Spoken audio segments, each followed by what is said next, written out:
দেখ একের অঙ্কটা কি বলছে যে এটা শ্রীধর চার্জের সূত্রে প্রয়োগ করা সম্ভব কিনা দেখি। দেখ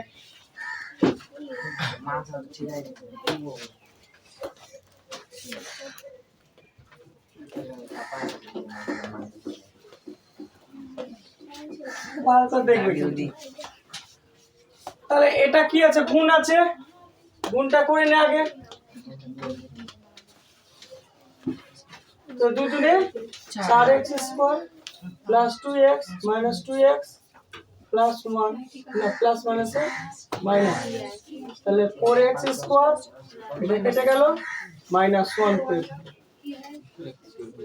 তাহলে আমরা বলতে পারি 4x square plus 4x minus 1 বলতে পারি ইকুয়াল টু 4 দুনে 8x স্কয়ার আর মাইনাস 4x।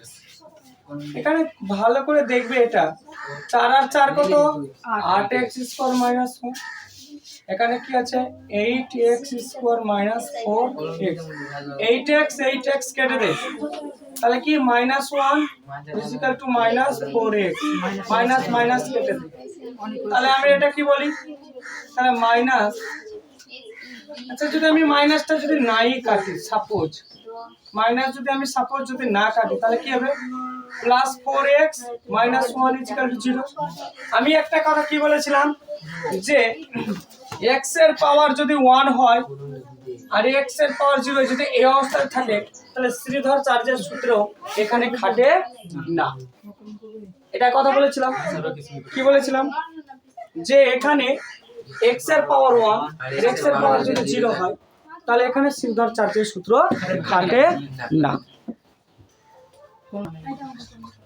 দুই একটা কি বলছে এখানে, শ্রীধর চার্জের সূত্রের সাহায্যে আমরা কোন ধরনের সমীকরণ সমাধান করতে পারি? দ্বিঘাত সমীকরণ। এক ঘাত বলতে রৈখিক সমীকরণ সমাধান করা যায় না, দ্বিঘাতটা করা যায়। এটা কতবার থিওরিতে বোঝানো হয়েছে। এবার তিন একটা করি। এবার তিন একটা বলছে যে 5x square plus 2x minus 7 equal to যদি 0 হয়, তাহলে বলছে x equal to k plus minus 12/10।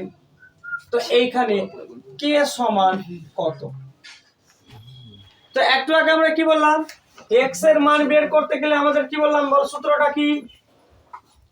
এটাকে যদি আমরা এটাকে c ধরি, এটাকে b ধরি, এটাকে যদি a ধরি, তাহলে কি বলা যায়, এই বিটাকে কি মাইনাস b, তারপর এখানে কি প্লাস, তারপর রুট ওভার b স্কয়ার